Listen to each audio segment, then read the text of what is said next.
Hey fellow gamers, Chatty Sisa here.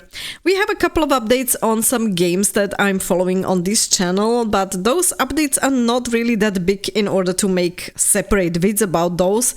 So I did compile them together in this summary vid, and we'll be talking about the Mafia the Old Country, the Summer Game Fest, Witcher 4, Pompeii the Legacy, and a new James Bond game called First Light. So let's dive right in.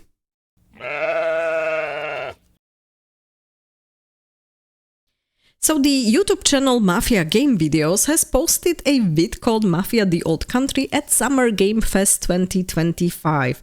That is something that was already visible also on the trailer which was released for the Summer Game Fest, and we could see some snippets from the Mafia the Old Country game. And if you look at the screen, there is also a post from their official social media which is mentioning that they will be there. Now the question is what we are going to see. We are very close to the release date, which will be on August the 8th, and so far we have only seen a couple of snippets regarding the gameplay, so everyone's hoping to see more of the gameplay from the game. It would be great if we would be able to see, let's say, a little bit something around the 10-minute mark. That would be at least giving us a good idea of what to expect, because so far, as you can see on the screen, this is what we have seen in the already revealed trailer and gameplay that was released, but that was really not sufficient. It was just the one or two scenes. So I'm really looking forward to the Summer Game Fest in regards of the Mafia, the Old Country game.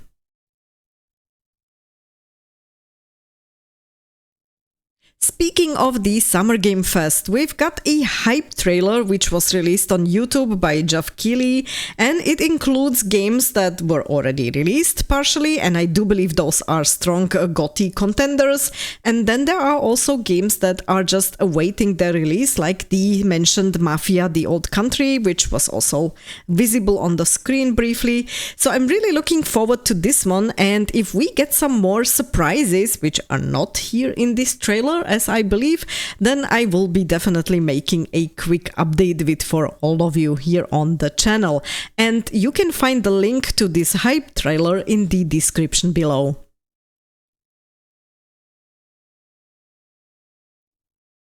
Now let's talk a little bit about the Witcher 4. As you can see on the screen, there was an Unreal Engine 5 tech demo, and it's not actual gameplay from The Witcher 4. This was also clearly stated by CDPR, but I'm still seeing a couple of vids which are, let's say, having a wrong title or maybe some clickbaiting title, which is saying that this is actual gameplay and we could see something from The Witcher 4. CDPR themselves have stated this is not actual gameplay. They have basically just used the spots from The Witcher 4 and a series character in order to showcase what the Unreal Engine 5 is capable of. I believe they were also talking in detail about this horse and how it moves, so it was more about what's possible and how realistic it can get. When we were watching the vid, we could hear, for example, Dijkstra talking, or the VA for Dijkstra, a couple of times, I believe. I do have to say from my side, I don't really find the new voice actress so great for Ciri. It's not that she's bad as such, so it's not that I'm saying that she's a bad voice actress. It's just something that I'm not really used to, and I will be honest, I don't see why they had to change the voice actress from Joe Wyatt, who was, for example, also voicing the Femhawk in Dragon Age 2.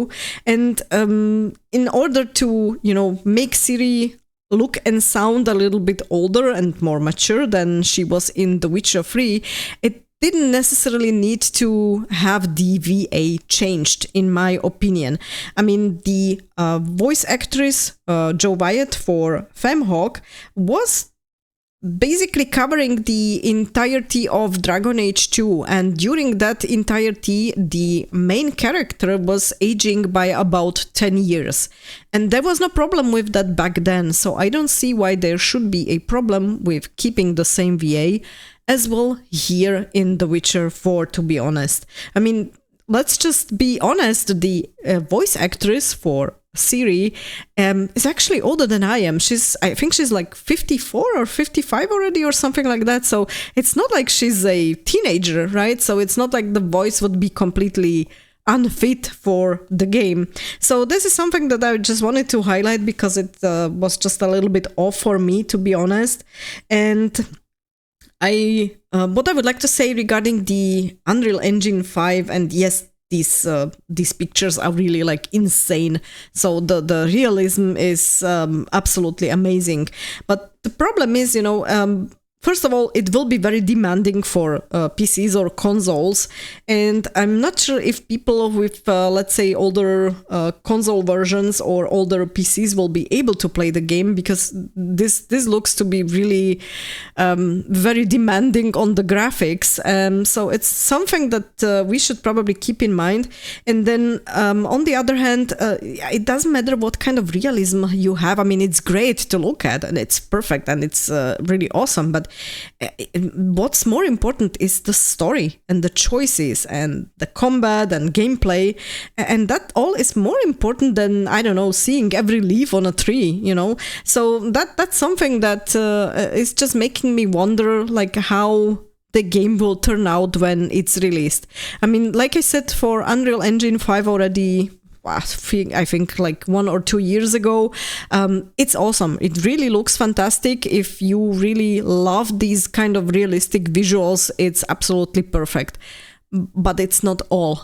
A game is not just about that. And we could see a, let's say, bad example for that also last year for Dragon Age: The Veilguard, which also looked from a visual perspective fantastic, but everything else was lacking. So I'm kind of curious now when we see more of the game, and I'm talking about the real game and the real gameplay, how that one will turn out.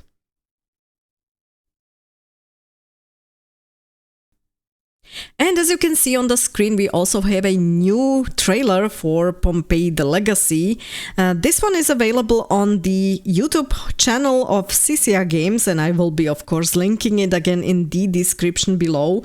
We will have the trade and military unlocked. There is some more information in the trailer, and the release date will be later this year.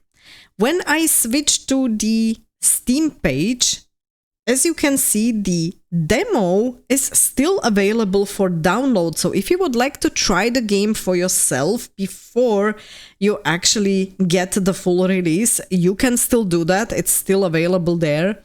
And there are also the system requirements available, what you will need in order to be able to run the game. But if you look at the requirements, those are, let's say, relatively low for today's standards. So I do believe you should be able to run the game very nicely, even on older PCs. And the last reveal we've got, and the update that I have, is the First Light game, which is the new James Bond game that was revealed during Sony's State of Play.